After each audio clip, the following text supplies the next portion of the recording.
هل أنا هرم أتعثر بالكلمات وأعجز عن نصب كمين للمعنى، أتلعثم في رسم الشوق على كتفي؟ هل أنا هرم سيدتي وترين الطين على زندي والغبار في مفرقي، أبسمل ثم أحوكل ثم أراقص قبرة في الليل وأمشي ثملا؟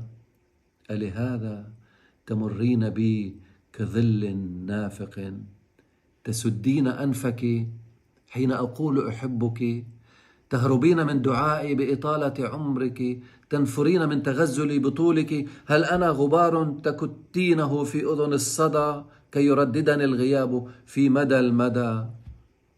كلا يا سيدي، لكن رائحة الموت تدلت من عينيك. أخشى أنك مهزوم في معركة تحمل قتلاك على غيم الوقت، وتمطر كل معاني الهجير، وأنا امرأة غسلها الصبح بآيات اللوز وتوجها حاكمة للورد.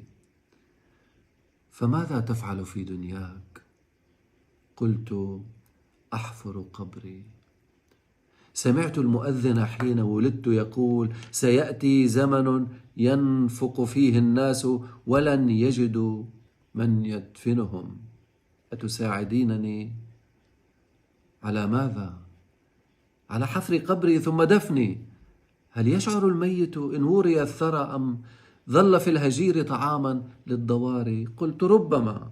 قالت: اترك عنك هذا، تعال كي نتوضأ بالندى، لدي لعبة خفيفة الظل، أنا أعزف فوق ترابك لحن جذورك، أنت تدندن. قلت: لماذا؟ قالت: لنقتل ذاك المؤذن.